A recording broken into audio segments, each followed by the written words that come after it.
as we break it down in the Husky Huddle. Our passion won from defense. All right. All right, here we are for Husky Huddle. And with us, as always, the coach himself, Dave Schumann. What's going on? Always hustling, always trying to make money. Oh. Coach, how are you? I'm doing okay. We got to make sure, we keep food on the table. Right. And we have the legendary voice of the Huskies, the best of the best, Joe D'Ambrosio. Joe, great to see you. Good morning. Lots to talk about, fellas. So let's get to it. Hop right in. Yes. As I discussed before the Florida Atlantic game, Coach Moore was going to be leaving, and it turned out I was Nostradamus. The prophecy came true. Oh, stop it. You didn't have to be Karnak to figure that out. Give me a break. Stop it. Nostradamus. What'd you do, crack this morning? Well, since you woke me up, yeah, a little bit. Yeah, I called you at 8 a.m. Everyone should be working at that time, no? Why? Why at 8 a.m.? I'd say no. What do I have to do at 8 a.m.? I don't want to get up at 8 a.m.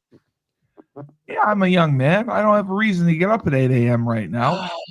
You should be up at 6:30 a.m. every day, ready to roll. I go to bed quite late. I work a little bit later. I think that should balance. I'm giving you some life tips. There's a couple of life tips for you. Okay. Early to bed, early to rise.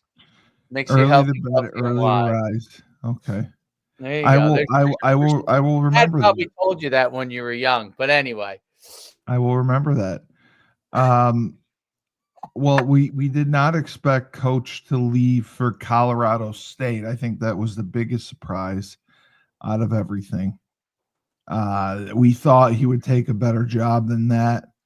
They've had a lot of turnover in the last few years with coaches, with Bobo, with Norville, and they're going into the new Pac-12, which is a group of 5, group of 6 now conference. Colorado State. Oh, yeah, okay.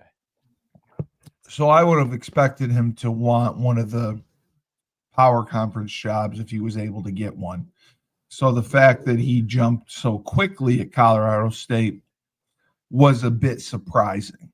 Did you see the comment by Nick Saban? No, I did not. God! I commented. You saw it, right, Joe? I did. Oh man, that was great. It was hilarious. It was so hilarious. Coach Saban carved him up a little bit. He said, "Is he really going to Colorado State?" He thought Pat McAfee was pulling his leg. So yeah, because it's another state school. It's not like a desirable job that's going to pay just $10 million a year. Norvell's career. Yeah, I mean it's where coaches have gone to die as of late. So that's why it was a bit surprising when he was being talked about for the Washington job or even Oregon State, Colorado State. I don't know the benefit of him going there. I can tell you that's easy. It's where he lives. Yeah, he lives in Colorado. It's no more. You don't have to be Nostradamus to figure that out. And maybe he didn't think he was going to get offered at these other places. That was yes. I think Joe's point on that is even exactly. I think Joe's point on that is worth exploring. I don't think he was getting any of those other jobs. I don't care what. Like there's a lot of big time guys that are sitting on the sideline. You know what I mean? And yeah, absolutely. Look at Lane Kiffin. Look at Lane Kiffin's saga. Well, he's not laying on the sideline. Yeah, that guy ain't on the sideline now. Let's not get crazy. That's not the sideline, Boopsy. No, but to leave a team who's going to the playoffs a chance to win a national championship. You don't think that's... let's pump the brakes. They're in the playoffs. They have no shot to win the national championship. They have no shot to win the national championship. Okay. Well, I mean, getting in the playoffs is pretty honorable and prestigious. And how much do you think he cares about that? Zero. Yep. I think he cares zero about it. Right. So why bring it up? Well, I think he cares somewhat because he fought to coach during the playoffs. You know what, Steve? That's like, as somebody noted on X, that's like you say you're going to leave your wife for another woman, but you ask your ex if you can stay in the house for a week. Yeah. Doesn't work that way. No, it doesn't. It doesn't work that way. But he did want to stay. I think his decision is going to backfire. I don't think he'll last his entire contract, and I don't think Moore will last his entire contract either. I don't think he's going to be able to win in that new Pac-12. It's a lot different than playing Florida Atlantic, Florida International, Buffalo, Ball State, than the teams that they're going to be playing, which are mostly Mountain West teams. I don't think he's going to have the success. And UConn plucked him from, we resurrected his career. He'd been out of coaching for 5 years. I don't know if he ever thought he was going to coach again. So that is why everyone thinks the sky is falling with Moore leaving. I do not think that at all. I think the problems exist whether he had stayed or he had gone. We're still an independent. We're not in a conference. We're not fundraising. We don't have the money, the revenue coming in. And, we're still averaging 22 to 25,000 people a game, allegedly. And that's not going to make us attractive to anyone. Benedict thought that with us winning, that fans were going to come. Well, the reality is fans don't want to see half the teams we play at home. When we played a good team at Duke, we got a pretty good attendance, but otherwise we didn't get good attendance.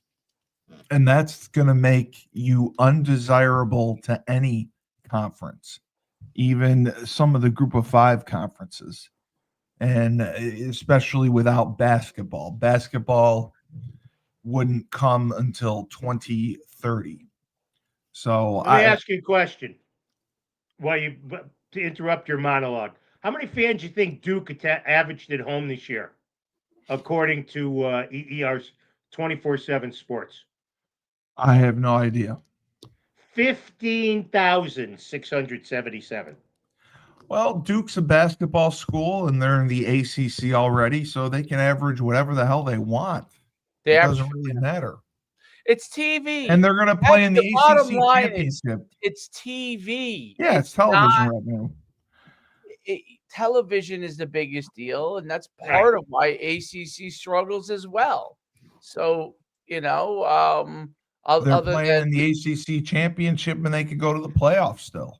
Right. But I'm saying, they'll get whacked out of the playoffs.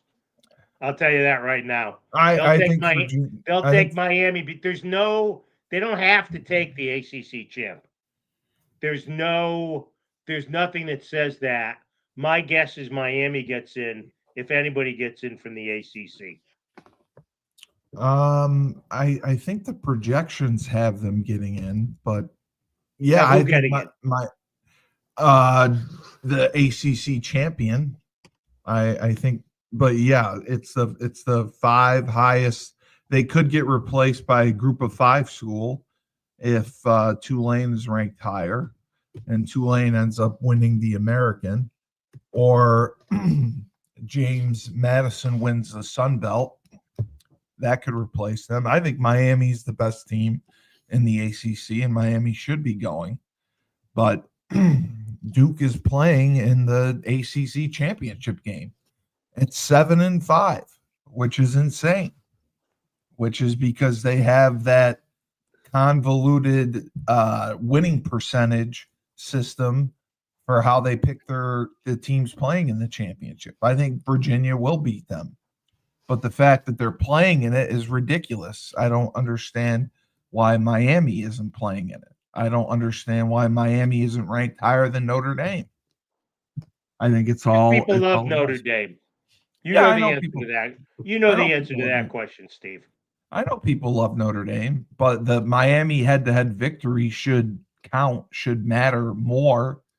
And Miami has played a comparable schedule to Notre Dame, and they've had just as many good wins as Notre Dame has had. Notre Dame has had the same tough losses like at Texas A&M, but Notre Dame's going to get in. Most likely Miami, from what I saw, I hope they get in. I have not seen them in the projections. I've seen them as one. I think the only way Miami gets in is if Duke beats Virginia. If Virginia gets in, I think Virginia goes. If Duke beats Virginia, I think Miami goes. Yeah, it's got Virginia is an 11 seed. North Texas would be the 12th seed, and Miami would be out. What do you think the Texas A&M North Texas score would be? 50-0?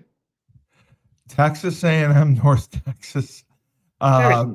Yeah, that's ridiculous. That's what do you think the Oregon Virginia score would be? 45-7? Oregon will destroy them. Yeah, right. I mean, Oregon will run them off the field. Right. I totally agree. The teams that are going to end up with byes are Ohio State, and regardless of what happens with Ohio State and Indiana, I still think Indiana will get a bye.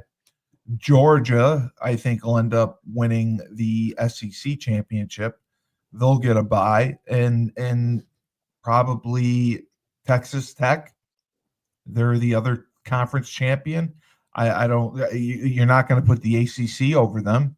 So yeah, that'll be it, and we'll go from there. But I don't think Coach Mora leaving was as monumental as everyone thinks it is. Everyone that has been on a text stream, everyone who's been talking about it, thinks the sky is falling because he's leaving. I don't think that, like, I think Joe D could have coached this team through this schedule and won 9 games. Oh, he wouldn't have lost the Syracuse game, I can tell you that. I don't think that he did anything remarkable these last 2 years with the schedule that we played. Oh, I don't, Steve. I think you're being way over the top. I don't think you can. I don't think you can just wash your hands of what he's done all together. Look, he put the system in place. He had the right staff, not just coaching, but administrative people to work with.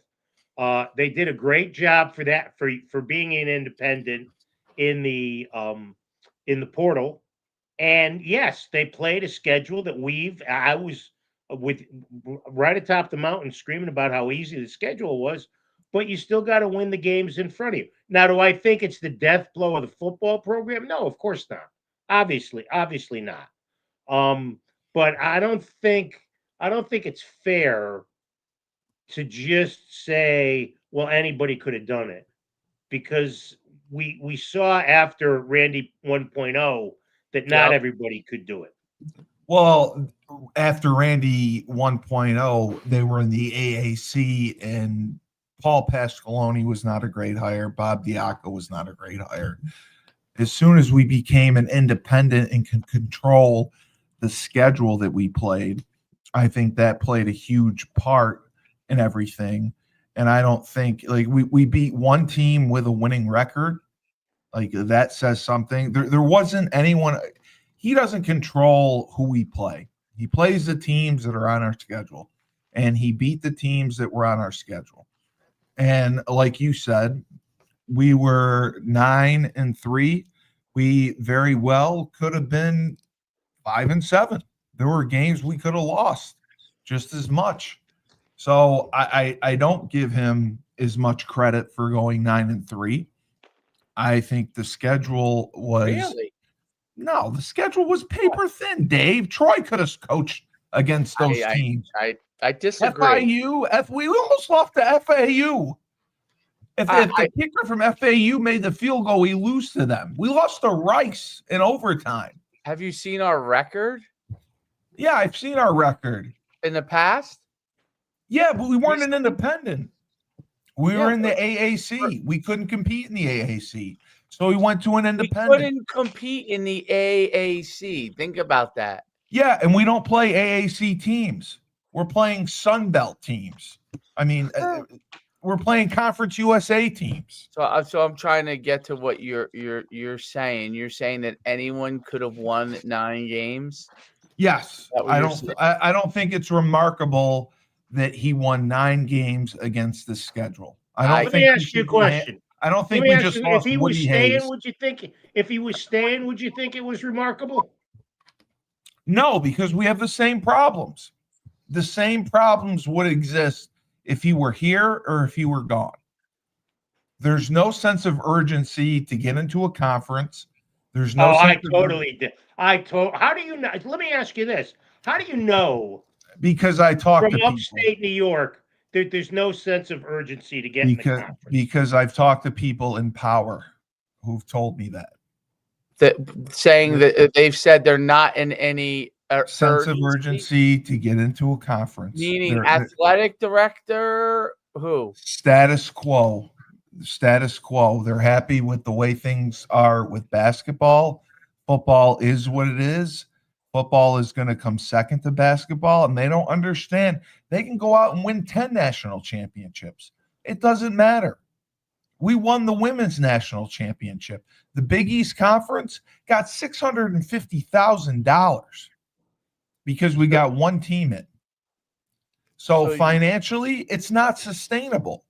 It's not sustainable to be an independent. I agree with that. Yeah, but not. I mean, football wise, basketball wise, it seems to be sustainable at this point. The way for now. But as we saw last year, what happened? Yeah, the SEC took over for most of the rankings for the men, and it's going to happen to the women too eventually, and especially when Gino leaves. How many more years does Gino have? People come to Uconn for Gino, right? So that is why I want to know this. When did you become the Prince of Darkness? Yeah. It's called reality. I don't I woke him up too early today. It's called reality. It's called reality. I don't know if I agree with that. Listen, I think that SEC, Big Ten, and ACC basketball wise are obviously much better conferences to get into. That would be Dave, we make pennies on the dollar from the Big East. My question is this: so why is there not what is behind the lack of urgency? They're happy with status quo. They're happy with the way things are. I don't want to call your sources liars, but I totally disagree with that. I hope you're right. I hope tomorrow they come out and say we're joining the Big 12 or the ACC. I hope that happens. But the reality is it's probably not going to happen. And if it does, wouldn't be until 2030. And can we last till 2030 as an independent? Can we fundraise? What would be your solution in the near run? What would be Steve Culley's solution?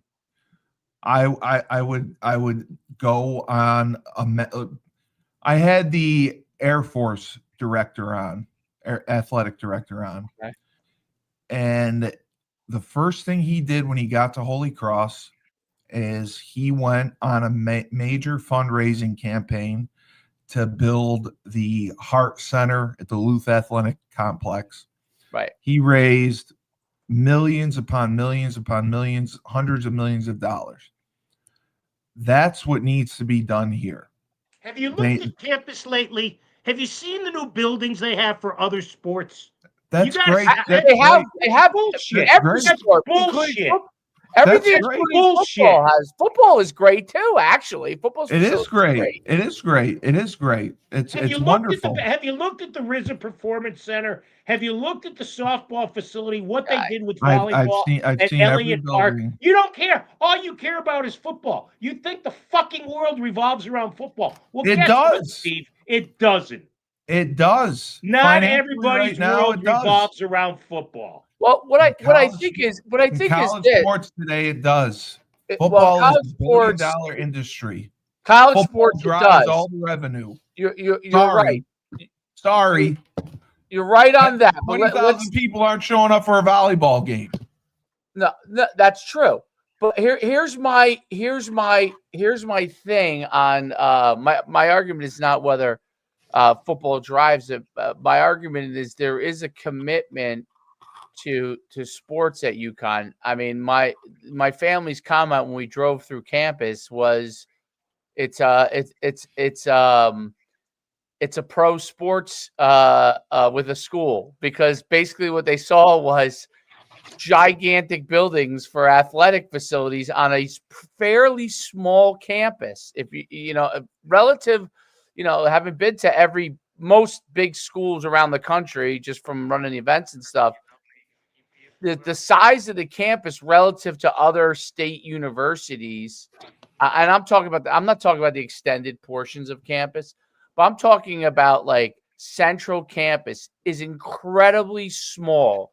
Uconn is incredible. So if you drive through Uconn and you go through the athletic facilities and you go around to the dorm areas and to the rest of the campus, you would 100% come away from it thinking this is an athletic school. So I don't think that's it. The specific issue with football is the ability, where I do agree with you, is to attract the billionaires to the program. So all of college football to me is simply, I'm slightly exaggerating when I say it's all billionaires, but it's the billionaires deciding they're going to make these teams wildly successful. Look what that is what it comes down to. That is what it comes down to in college football. You said the same thing about Michigan. The Oracle guy's wife wanted the guy at Michigan to donate billions of dollars. She donated. They wanted the number one quarterback, which they got, to flip from LSU, and he went to Illinois. Larry, I can't think of his last name, but the guy who owns Oracle, and Larry Fine. Larry, is it Larry Fine? No. Oh, that's the Three Stooges. Larry Ellison, I think it is. I think it's Larry Ellison. But his second wife or whatever went to Michigan. She wanted to help Michigan. She asked him to donate $10 million so part of it could get that player, which they got, the quarterback, right? And that's just, that's one of 1,000 examples. There's 1,000 examples of Texas Tech. Look at how much they invested. Andrew Luck getting $50 million, right? From Stanford alumni. That you can go right down the list, right? So it's school after school, the SMU, Vanderbilt, Indiana. They all have wildly successful alumni at these state schools that a lot of time remain dormant and do not want to be in the spotlight. Okay, so that's true for Uconn. They do not want to be in the spotlight. They may want to give if positioned in the right way, but the issue is that they're not. I don't think in football the time necessary put into it. They haven't figured out how to do that in football. Okay, so when they were relying on the Burton family for everything for a long time, that got them a long way for a long time, but not in today's era. not in today's era of. I wish I could post the comments in a position.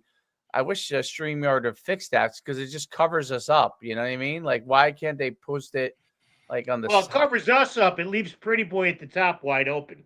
Yeah, maybe I could post it on the side. See, when I post on the side, it's right so small, you know. But anyway, I mean, and now it posted it both. All right. So anyway, but yeah, I think that's the issue. That is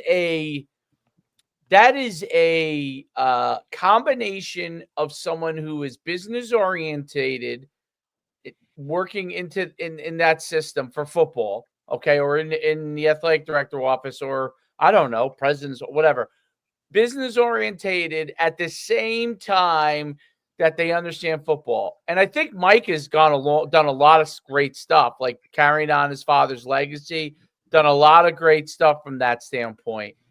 I don't think it's realistic to ask the person or group that's been giving the money to be the guy to go and do all the reach out. That is not most people who are very financially successful and are going to give. They want to, yes, they might be the linchpin of the people. Like, hey, you know, Mike, can you reach out to this guy? You know, I think we got him, or whoever it is, right? But they don't want to be doing the recruiting. They shouldn't be doing the recruiting. That has to be a person or persons or a team within just dedicated to football that is paid handsomely to do that. That's the only way it's going to happen. It's not going to be a volunteer. I hate to say this. It's not going to be a volunteer. It's not going to be a guy who's related to the program.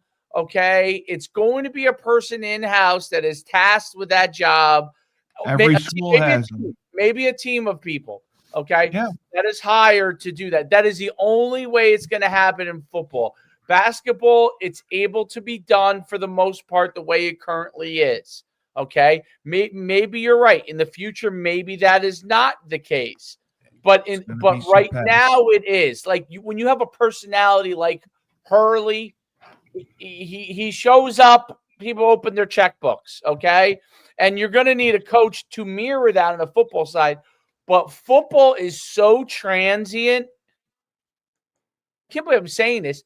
Maybe more transient than basketball, okay? So transient with the coaching staff and the coaches to rely on your program being tied to a coach to make it happen is crazy. And Ole Miss is my example.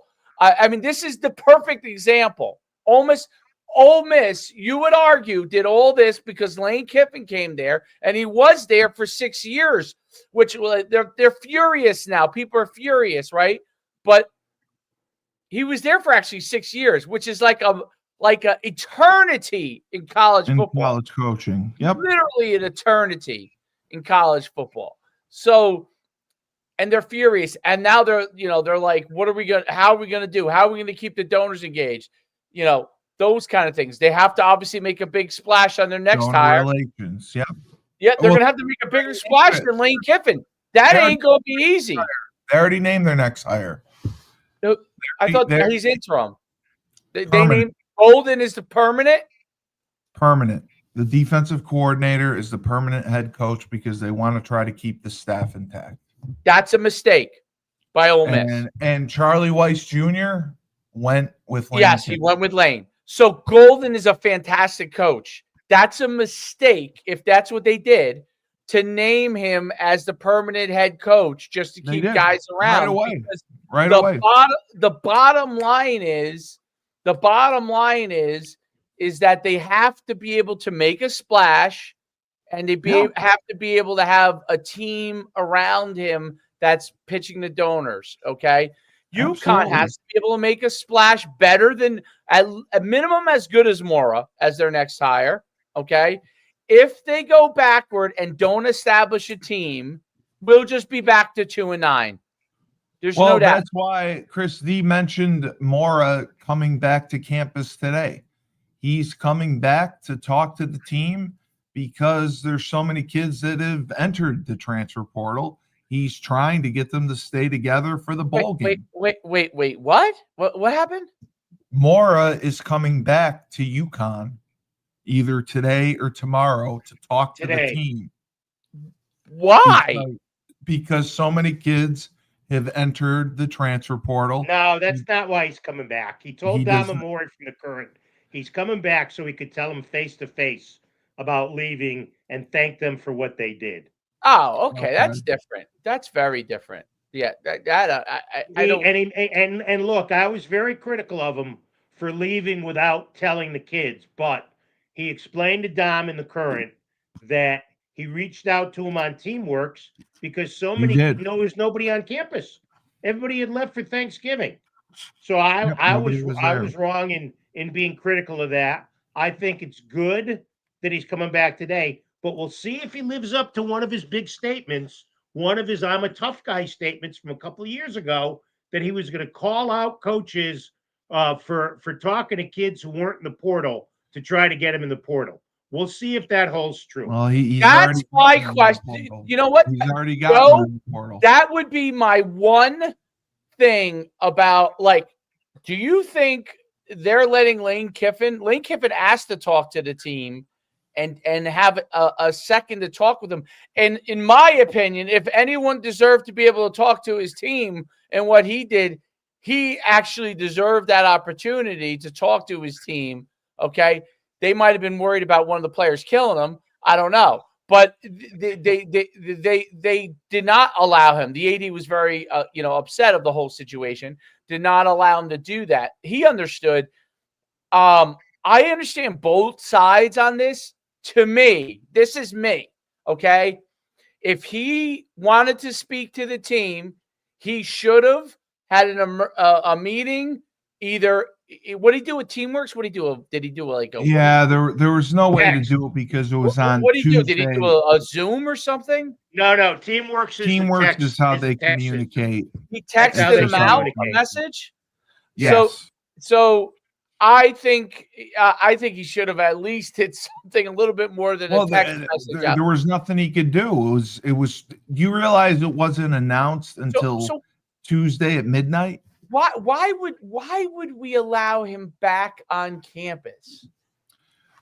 I'm trying to think of the rationale on that. Probably to steal our kids because we have so many that entered the transfer portal, and I hope that he does the right thing and encourages them. I think he will, but I don't know. Like I just think that all that does to me. I'm just playing devil's advocate on this. I'm not sure that I have a stance either way, but you're giving him another opportunity.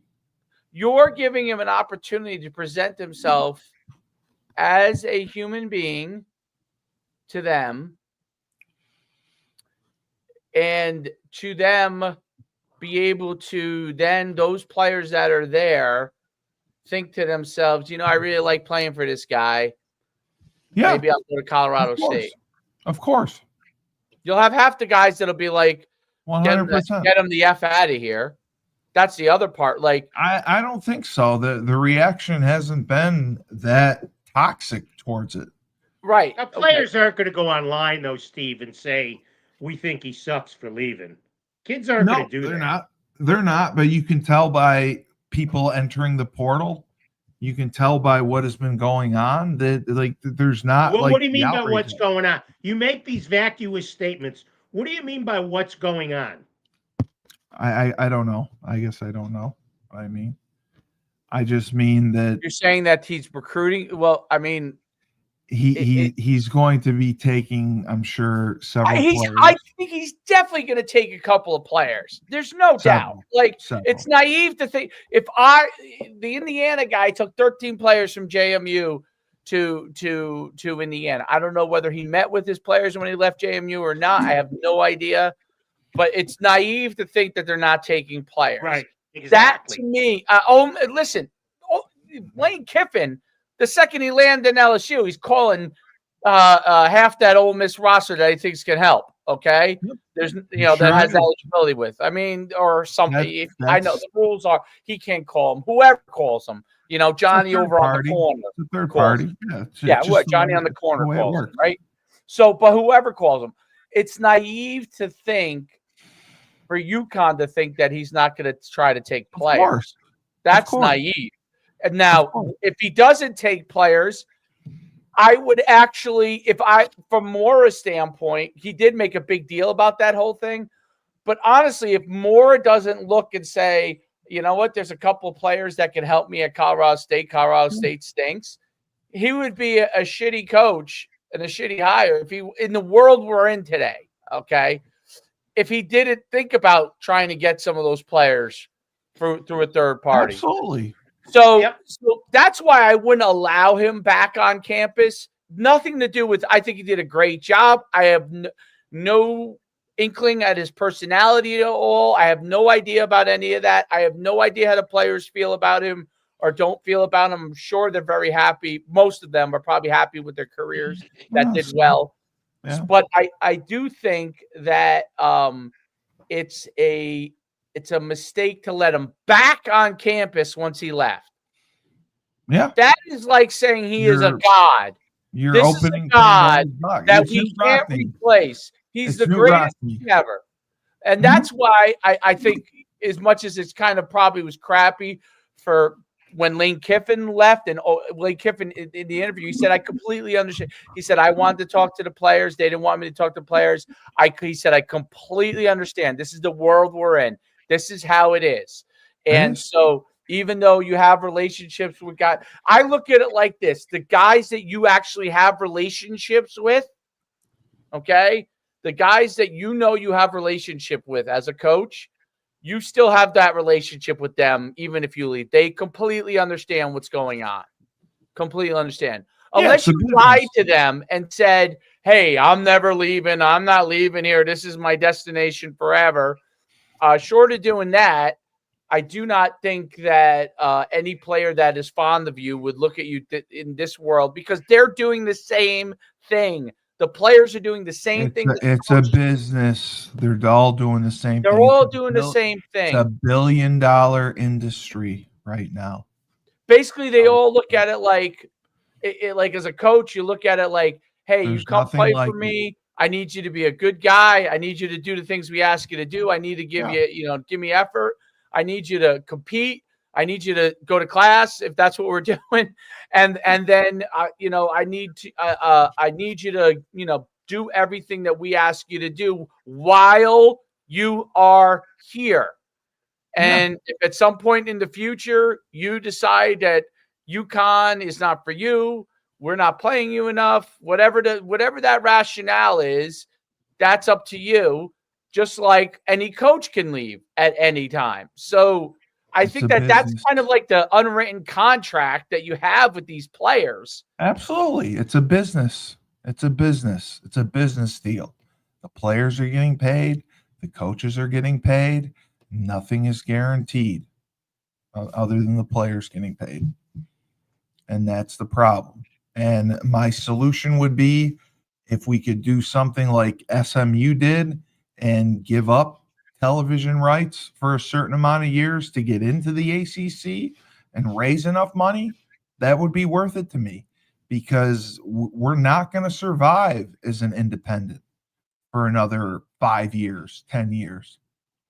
Yeah, I don't know. I don't know that answer, but it's not. I do know that answer. I'm sorry, go ahead, Joe. It's a good theory, but unless a conference says they want you, it's a moot point. Exactly. And we're not desirable to a conference right now. We're completely undesirable. And Benedict thought that winning games would make us desirable. Desirable is revenue. It's all revenue driven. Who's going to pay to watch us? Are we going to put asses in the seats? That's what it comes down to.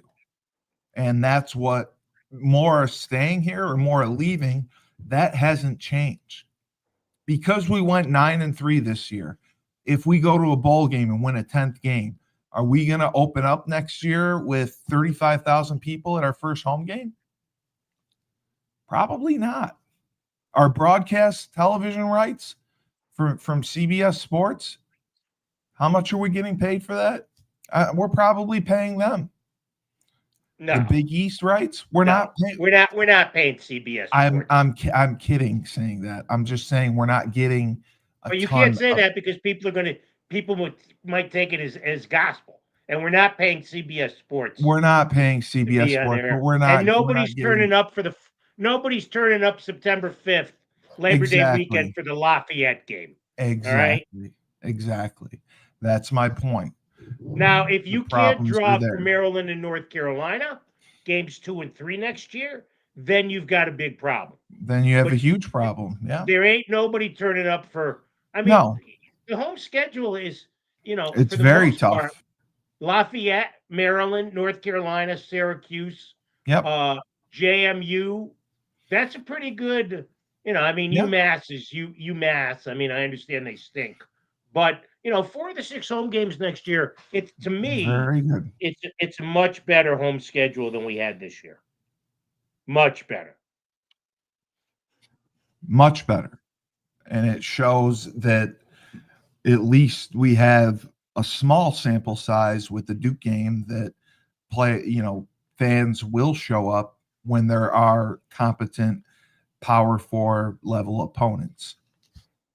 And that is going to make the difference. If we can show we can draw, if we bring in a coach that rallies the troops, rallies the fans, brings some excitement to the program, I think that'll make the difference in getting into a conference. Yeah, but Moore brought excitement to the program.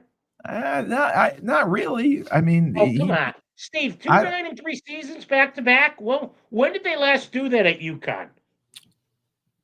I think if he brought excitement to the program, we would have more of an average for a home game than 22,000 people. I think we would be building off of that. We would be growing the program. Here's something everybody's got to consider. Maybe people in this neck of the woods just don't give a crap about college football. There is that. Well, there was an article. Yeah. Go ahead, Joe. They don't care about college. There was there's a couple of videos that are put out about like the death of Northeast college football, and that is part of it because pro is so popular. Basketball is so popular in the Northeast, and even though football really basically got its original popularity before it spread to the Southeast, really in the Northeast with the Ivy Leagues and the academies. And then obviously a lot of the Midwest team, they started in the North and Northeast, but then, once it spread to the Southeast and Texas, and that became the linchpins of college football, it slowly has becoming less popular. So I would say that even the most popular program in the Northeast, in my opinion, which is Penn State, okay, which draws unbelievably well every game, is in the Big Ten. When newspapers were big, Penn State used to be in the newspaper all the time. You probably remember that, Joe, right? Even probably absolutely.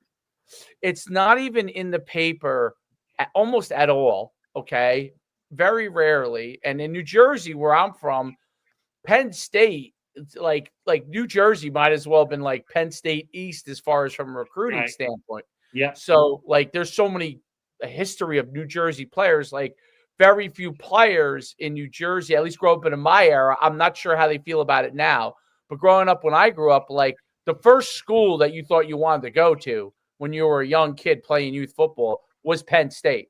Like there was I didn't even know there was a Rutgers, to be honest. I really didn't. Because you think about when you're a kid, I watched TV. You know what I mean? I watched Penn State. I didn't even really know there was a Rutgers till I was almost in high school, and I was starting to think about what I wanted to be as a player. Very similarly, when I got my first, now we were FCS at the time, but when Tom Jackson came down, when I was I don't know if I was a junior or I think it was junior, must have been junior back then. When he came down, I didn't even know that UConn had a football program. I didn't either.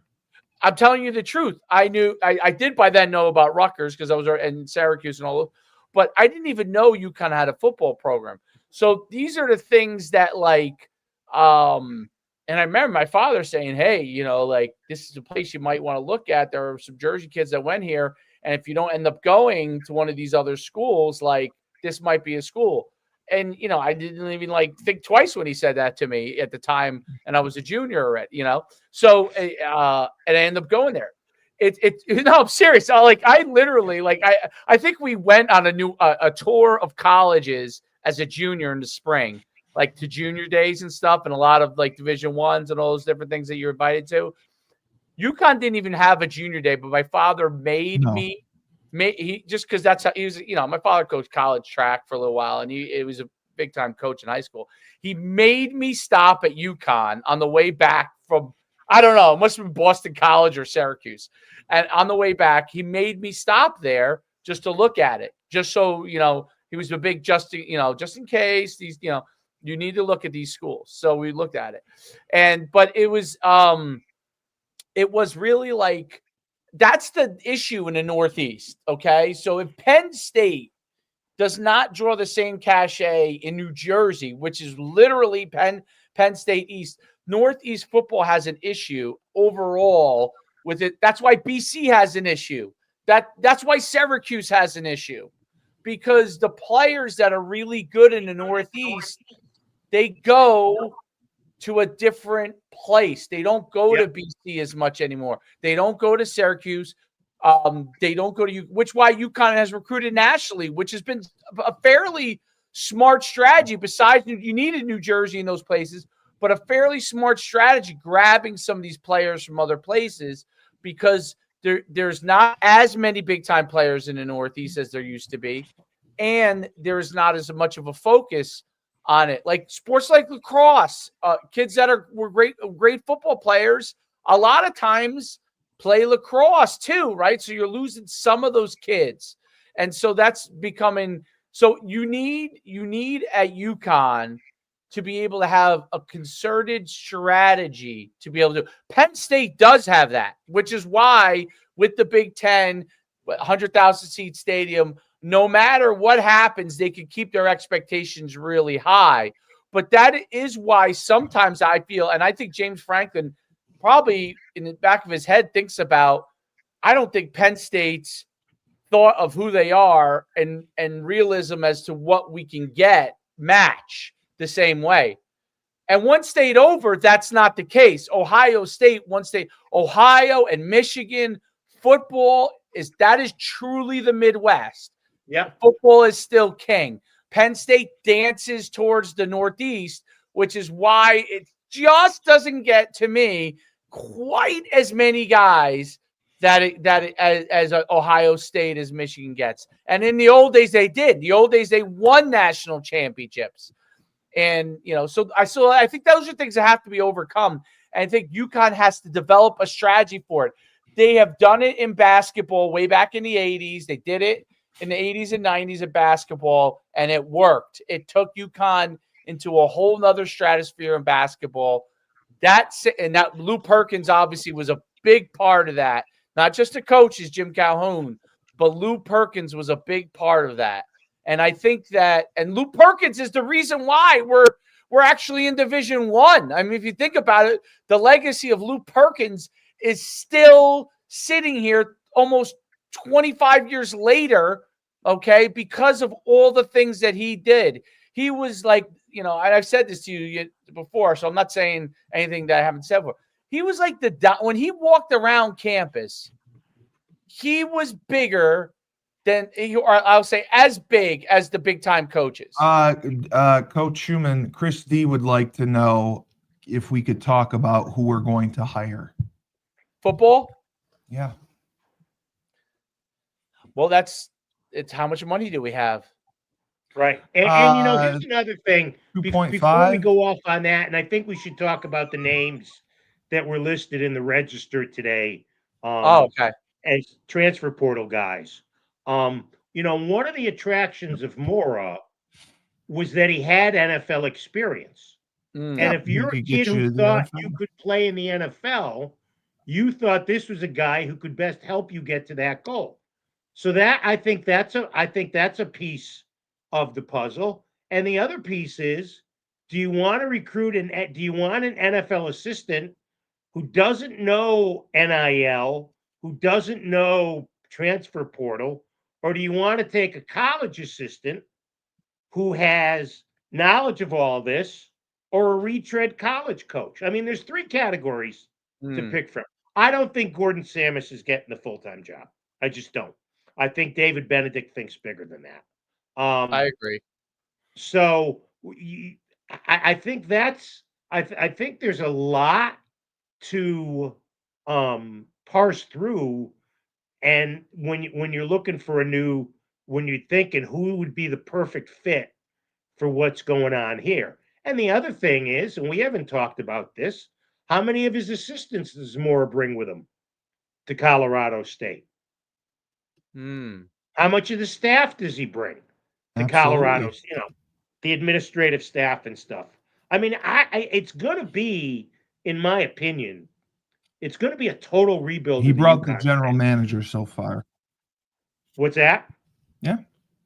He brought his GM? Yeah. Yeah. He brought the general manager so far. Yeah. Well, and the executive director or whatever. I think that's the tip of the iceberg. So, you know, I mean, yeah. I think it's silly to speculate right now who you think they're going to bring in as a coach, because there's a million names are out there. Do you want to try to strike it big and go for a Chip Kelly? I mean, I've seen people say John Gruden, which I think is ludicrous. Okay, we see how Belichick did at North Carolina.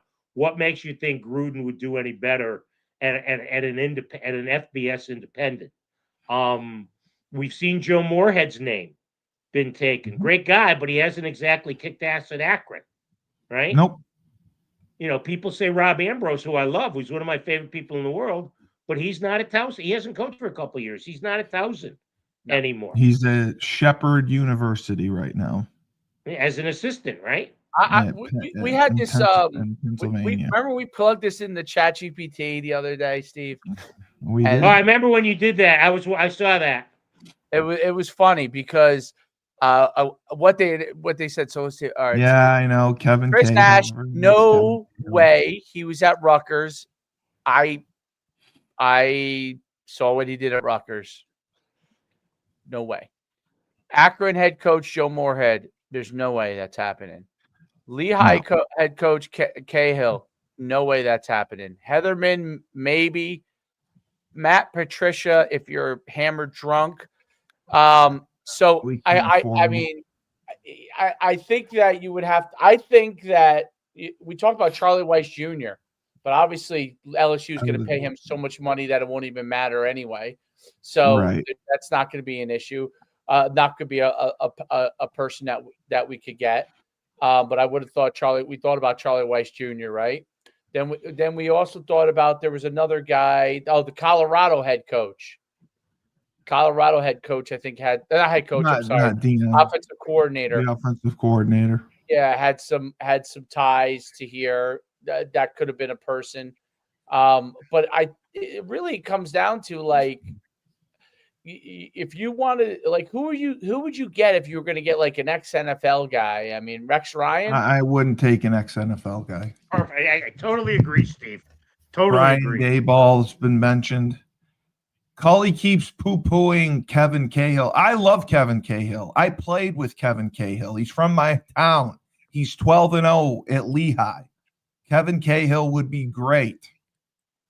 I just don't think they're taking someone from it's the Patriot League to come to Uconn. They're not going to take him. Why would they? That's not a splash hire. That's not someone that's going to get anyone in Connecticut to the program. You know what? There were two. You mentioned Skip Holtz, which I think I would bring him back. It would be great. I'd let him do it. They're not going to do it, but I think he would be great.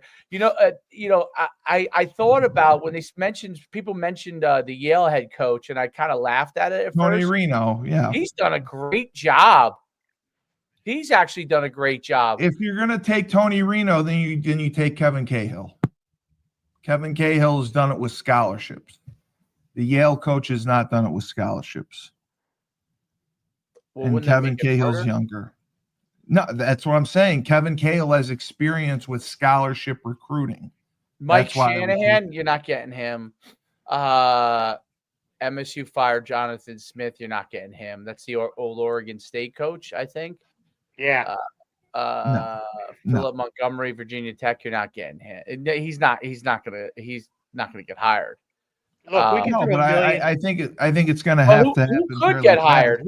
Who could get hired by UConn? Like, who would they hire? It's gonna happen fast. They have to get someone in place. The early signing date is December 2nd. They've already lost the number. You know who they should hire? They won't. This is who they should hire. And he 100% would be 10-0 next year, 10-1 next year, 9-2 next year. I don't know if they could afford him, but he's a Northeast guy and he's a phenomenal coach. Anthony Campanelli. He's the DC for the Jacksonville Jaguars. I don't know. He's unbelievably fiery. His brother is the tight ends coach at Syracuse. His brother was the Bergen Catholic head coach. His older brother is the same age as me. We grew up together. He's currently the Bergen Catholic head coach. His older brother. Well, people have mentioned the Delaware coach too.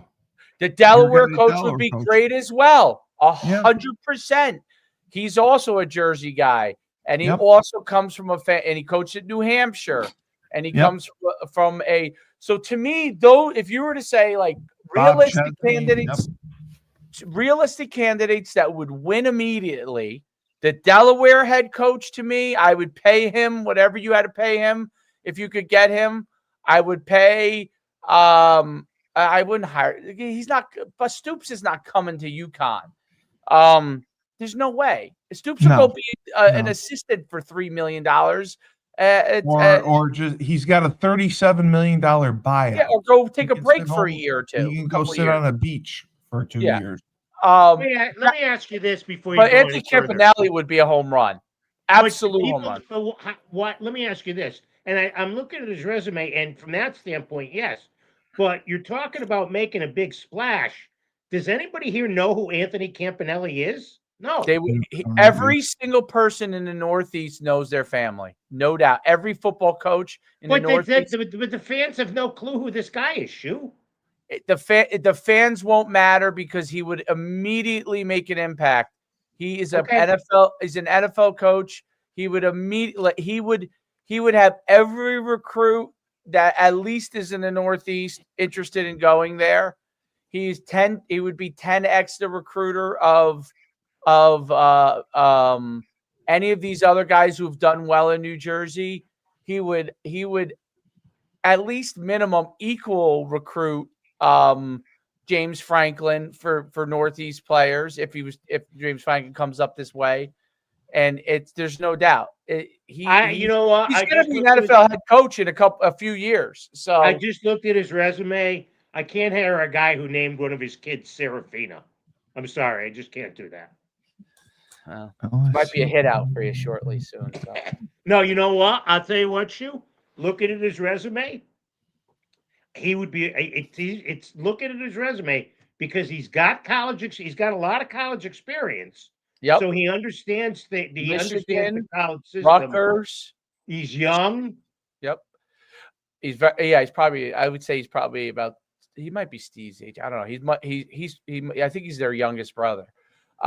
Brian Kelly, no, that's not happening.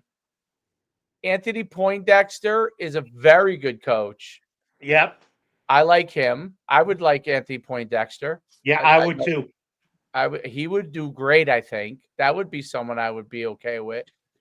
Rutgers OC, no, that's not going to happen. PSU OC, I don't. Those guys, I don't. Des Kitchings from UVA probably would be good because he's known recruiting wise.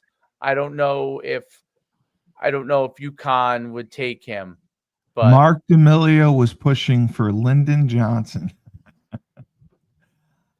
Yeah, I love Lyndon. He's great, but he's not going to get the job. So no, he's not going to get the job. I don't think anybody who's got ties with Uconn in the past is going to get the job. It's just my thought. Interesting. Why is that? I'll tell you when we go off air. Okay. No, I don't want to do it. Yeah. I'll do it when we go off air. All right, let me get to this because I wanted to talk about this, but you two hammerheads won't let me. So the Register today listed a bunch of kids who have already reportedly gone in the portal, including Omar Diamande. Yep. Ben Moravsky. The tackle. Two of Cully's boys, which is why he's a little bit sad today. John Nider and Victor Rosa. Cam Chadwick. Our MJ Flowers, and a couple of guys who were like break glass in case of emergency. So that's 6 pretty good guys. Yeah. And look, I understand Rosa and Nider are limited, but they're good team to me. They're good team guys. What are you laughing at? I was laughing at what Chris posted. Oh, Chris! No, he's no. Loves Victor Rosa. Look. I mean, he was great his freshman year, and then as they got a little bit better talent, he didn't play as much. But I think that, and I wonder how many of those 6 are planning to go to Colorado State. I could see a couple of them. Absolutely.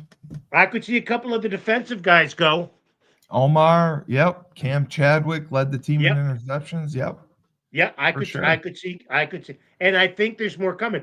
And the other thing, do they play in the bowl game? Now, last year, guys went in the portal, like Skyler, and he played in the bowl game. I don't know if that's going to be the case this year with an interim head coach. Yeah, I don't think he would play in the bowl game, especially with him being invited to the Senior Bowl and possibly. Well, I mean all the transfer guys, Stevie. I don't just mean Bell. Oh yeah. No, I don't think they would. I don't think there's too many of them. There's too many of them, and there's too much of a risk to do so. They want to give themselves the best possibility, but like I said, what's the difference of entering now as opposed to when the portal opens a month from now? That was my argument. It opens January 2nd. You're entering it now. That's a month. I think that. Yeah, but you could, if you go to a bowl game and you get some film against better competition, it could help yourself. I think it's going to be better competition. It depends on the situation. If you're a guy that's down the roster, and now some guys leave and you get elevated, I would agree with you that it's definitely worthwhile playing, because those guys might jump in the portal right after they get some film. But it's for guys who, like Cam Chadwick, for example. Let's use him as a good example. Cam Chadwick, he wants to explore his options. Great. So he's got enough film. Please. So so you're not going to keep him from going into portal. But I think it's a case-by-case basis. Listen, college football's model. This is what it is. This is what it is. This is what happens. And by the way, because of that, as much as diehards like us might dislike some of those things, we've talked about this, Steve, the average person who bets or watches college football, drama is entertainment. It's no different than the Kardashians. This makes college football, not just great to watch as far as the games. Like, I enjoyed the rivalries. You know what I mean? Like, do I know every player on Auburn or Alabama? Absolutely not. I know that it's a great game every single year. That's what I know. That's what the average fan knows. And I think the drama around Lane Kiffin drama, Jim Mora drama being on, it was everywhere. Yeah. It's actually good for UConn that Nick Saban talked about it like that, because he's saying UConn's a better job than Colorado State. It was a lateral move. Actually, not according to Nick Saban. Nick Saban thought it was a move downward. Yeah, I mean it's unknown. It's you're going into the group of 6. You're going into a Pac-12, which is full of Mountain West teams. We don't know that he can win there. And if he wants to take Omar Diamande and Victor Rosa and Ben Morawski, the tackle, please go. We've gotten 60 transfers every year. That's how we live and die by. Yeah. Yeah. But the average fan, I think the average fan who watches football casually, that shows up at the stadium and cheers, that chooses their college based off of the excitement of college football at all. Like, the first thing I thought did you see the video, Steve, with all the college students booing Lane Kiffin and cursing at him when he was getting on the plane? Of course. That, believe it or not, that makes college football more popular. It is the Kardashian thing. It's football used to be a thing people would watch on Saturday, Yeah, now it's reality television. Every day is reality television. It used to be, you're right. People love it. The soap opera aspect of what football has become is one of the reasons college football has become so popular.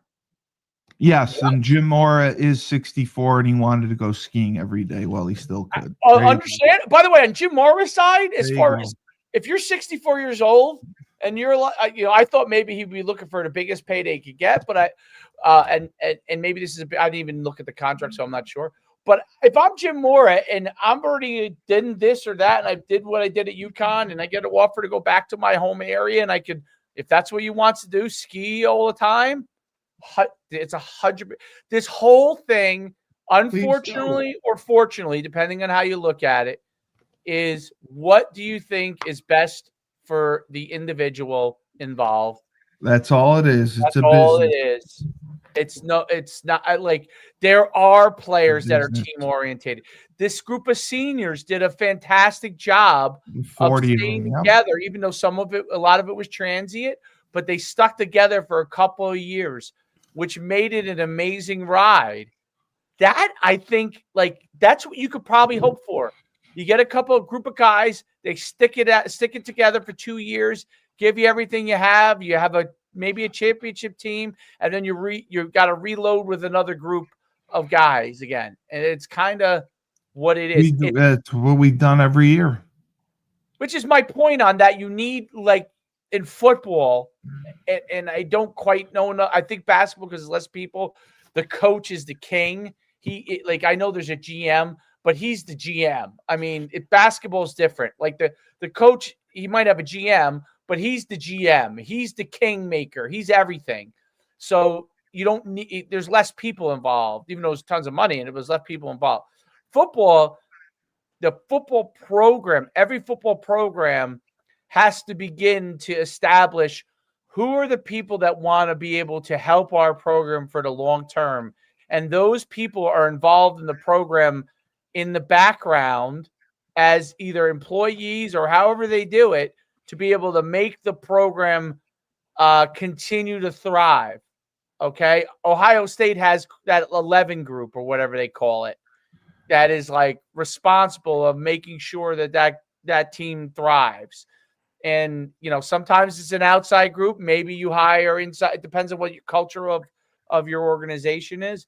But that's what has to happen at Uconn, which is the one thing we don't have yet, right? Like, if D'Amelio's putting up, I don't know if that's true or not, but if D'Amelio's saying, hire Lyndon Johnson, I mean, come on.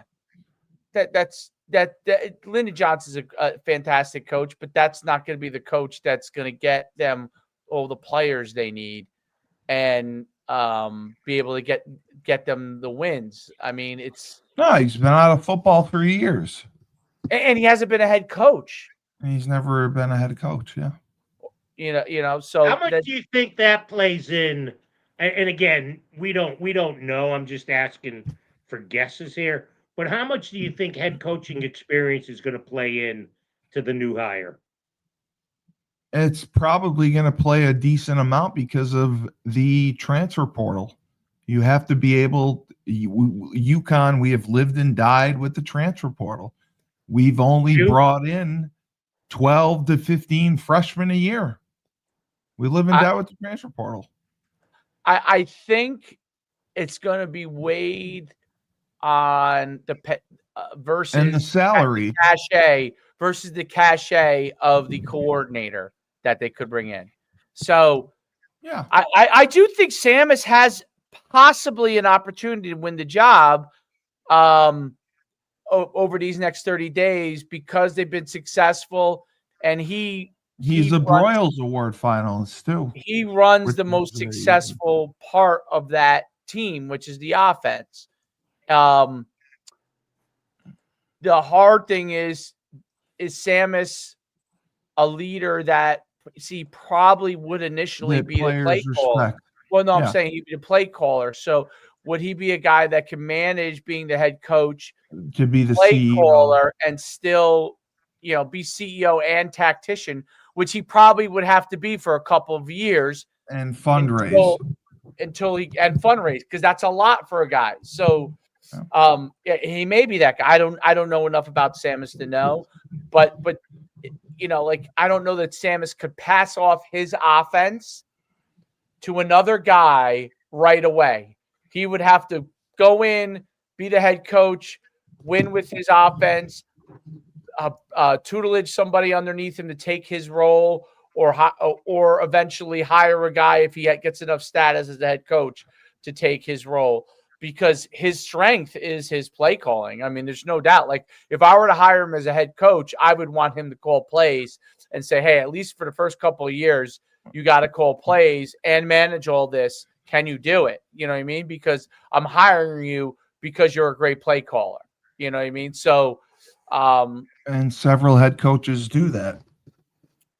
I mean, Sarkisian still call play. He's an offensive coordinator, but he still calls plays. Lane Kiffin still calls the majority of the plays, even though Charlie Weiss probably is taking over the non-essential play calling, meaning like first down, what do you want to run? Short yardage, play action. Like he may go to Lane Kiffin and situationally, Kiffin may say, hey, this is what I want to run here. This is what I want to run here. But like but he probably brought Charlie Weiss Jr. because he's probably thinking, now I've had him for a couple of years, I can pass him off. Now I can pass it off to Charlie Weiss Jr. He understands my system. Now I could do take my head coaching thing to the next level, right? Lane Kiffin might be looking at, hey, I was a head coach. Everyone brought me there as a play caller and head coach. Maybe they're always going to think about me that way. So if I passed it off to Charlie Weiss Jr. completely, and we lost some games, would people be upset with me? Would I have to come back to play call? At LSU, we could start fresh. Okay, now Charlie Weiss is the play caller. I'm going to do all the other stuff that I need to do now completely as the head coach, and maybe be more successful because of that. I mean, I don't know. He won't have to at LSU because of the resources they have. Yeah, I mean they spent $18 million just on the team this year. So what happened to guys like Joe Brady? Where is he? Joe Brady's the offensive coordinator for the Bills. He works for Josh Allen. He ain't going anywhere. Yeah, he's very good. He gets paid too much. All right, this is getting a little long in the tooth. I have a question for you before we wrap it up, and I'm sure we're going to do a show next Monday after we find out what bowl we're going to. Is there a new head coach in place by the time we talk next Monday? I hope so. Shu? I think the sooner the better. By Monday. When is Mora coming and speaking? Today. Yeah, maybe. Yeah, I would say 70% chance. Okay. And I've been thinking a lot while you guys are making awesome points about the whole Mora coming in today. You could have had him do it on a Zoom call. Well, bring everybody to the meeting room. Let him talk to him for a Zoom call. I wouldn't let him set 1 foot back on campus. No, because he's going to be trying to recruit. He's going to be the chicken raiding the hen house. Yeah. Oh, he's so nice. He came back. Yeah. I want to play for him. Yeah. Mom and dad. You don't think mom and dad on the fence staying there? Yeah. What I guess, Jim, he brought you in here. He brought you in, he came back to talk to you guys. That's how much he loves you guys. Yeah. That's how much he loves you. Yeah. I mean, yeah. Randy was saying it on the airplane. Yeah. I think that's naive of Uconn to do it. Like that's Benedict. What are you gonna do? No, I don't know. I don't think David's naive. I just think he didn't look. He's trying to be different. He's trying to be a guy that's doing things the right way. To me, I like what Ole Miss did. Well, this is Slade, you were awesome. Get on your damn plane. We'll see you later. Yeah, you know what I mean? I agree. I agree. Thank you. Kelly, wrap it up. But all right, wrap it up. We'll see what happens next week, where we're going in a bowl, and if we have a head coach. For the legendary voice of the Huskies, the best of the best, Joe D, and Coach Schumann, who is just making money. Remember, when life gives you lemons, don't make lemonade. Take 2 oranges, throw them right back at life.